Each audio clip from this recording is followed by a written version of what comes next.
আসসালামু আলাইকুম রহমতুল্লাহ।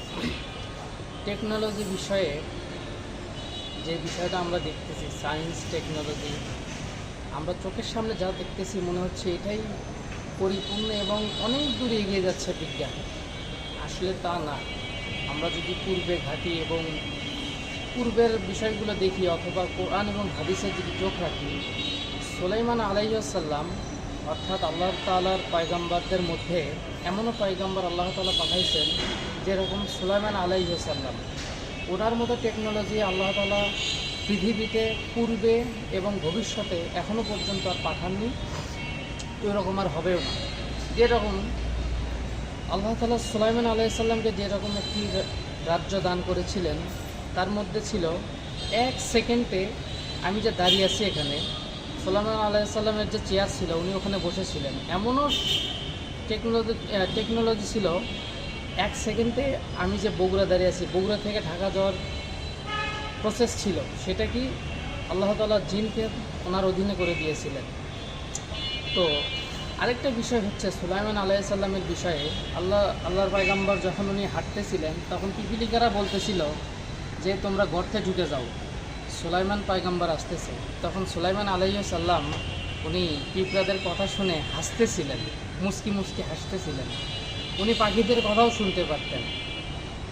আর এই যে পশু পাখির কথা বোঝার যে ক্ষমতা, এটা আল্লাহ তাআলা দান করছেন, এটা একটা মজেজা। বর্তমান বিজ্ঞান এটা কখনোই করতে পারবে না, সম্ভবই না। পশু পাখির ভাষা আল্লাহ তাআলাই সৃষ্টি করছেন, আল্লাহ তাআলাই শোনা এবং বোঝার তৌফিক দান করছেন। এই জন্য শিক্ষা এমন এক বিষয়, এই জন্য কোরআন এবং হাদিসের যে আলোকে যারা ইলম অর্জন করবে অবশ্যই সেটাতে কল্যাণ রয়েছে। যেরকম আল্লাহ রাসূল বলেছেন, তলাবুল ইলমি ফারিদাতুন আলা কুল্লি মুসলিমিন, প্রত্যেক নরনারীর জন্য দিলে ইলম শিক্ষা করা ফরজ। আল্লাহ তাআলাও বলেছেন পবিত্র কোরআনে, ইকরা বিসমি রাব্বিকাল্লাযী খালাক, পড়ো তোমার প্রভুর নামে যিনি তোমাকে সৃষ্টি করেছেন। তো আল্লাহ তাআলা সর্বপ্রথম আমাদেরকে পড়ার হুকুম দিচ্ছেন।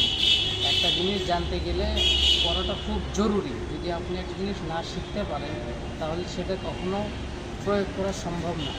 এই জন্য চিন্তা করে দেখুন, আসল কোরআনে আমরা একটু চোখ রাখি, সূরা নামলে আল্লাহ তাআলা বিশেষ করে রাজনীতি বিষয়ে এবং সুলাইমান আলাইহিস সালামের ঘটনা বর্ণনা করছেন, যেখান থেকে আমরা অনেক কিছু শিক্ষা নিতে পারি। আমার মূল কথার উদ্দেশ্য এটাই যে পূর্বে আল্লাহ তাআলা যেমন টেকনোলজি দান করেছিলেন, এটা বর্তমান জামানায় আমরা বিজ্ঞানের আলোকে যা দেখতেছি, ফোকাস চোখের সামনে যা দেখতেছি, সুলাইমান আলাইহিস সালামের সময় দান করার যে টেকনোলজি, এই জামানায় পূর্বের টেকনোলজির তুলনায় এই জামানাটা কিচ্ছুই না। অতএব কোরআন হাদিস থেকে অনেকেই জ্ঞান নিচ্ছেন, অমুসলিমরাও জ্ঞান নিচ্ছেন, নিয়ে তারা নিজের নামে চালিয়ে দিচ্ছেন। যে একটা সায়েন্স বিষয়ে তারা সূরা ইয়াসিন থেকে আয়াত নিচ্ছেন, রিসার্চ করতেছেন, গবেষণা করতেছেন, করার পরে নিজের নামে চালিয়ে দিচ্ছেন যে বিজ্ঞানী অমুক, বিজ্ঞানী তমুক। আসলে মূল বিষয়বস্তু জ্ঞানটা পবিত্র কোরআন থেকেই নেওয়া হচ্ছে। তো আমরা মুসলিম জাতি, ইসলাম ধর্মপ্রিয় মানুষ, যদি আমরা কোরআনকে আঁকড়ে ধরি, ইনশাআল্লাহ আমাদের জন্য সায়েন্স এবং বিজ্ঞান টেকনোলজি যত কিছু আছে আল্লাহ তাআলার অশেষ রহমতে অনেক ক্লিয়ার হয়ে যাবে, আমাদের দ্বিধাদ্বন্দ্ব থাকবে না ইনশাআল্লাহ। কোরআন এবং হাদিস আমাদের জন্য পথ প্রদর্শক। আমাদের এই কথার মধ্যে যদি ভুল ত্রুটি হয়ে থাকে অবশ্যই ক্ষমার দৃষ্টিতে দেখবেন। আর যারা বিজ্ঞ, আমার সাথে যারা অ্যাড আছেন, বিজ্ঞ ওলামা ইকরাম, যদি আমার এই কথার মধ্যে ভুল থাকে ইনবক্সে আমাকে সংশোধন করে দিবেন। কমেন্টে যদি সংশোধন করতে যান, বিভ্রান্ত এবং খ্যাতনার সম্ভাবনা থেকে যায়, কারণ অনেকেই হয়তো ভুল বোঝাবুঝি করতে পারেন। সবাই ভালো থাকবেন, সবার জন্য শুভকামনা রইল। ওয়া আখিরি দাওয়ানা আলহামদুলিল্লাহি রাব্বিল আলামিন।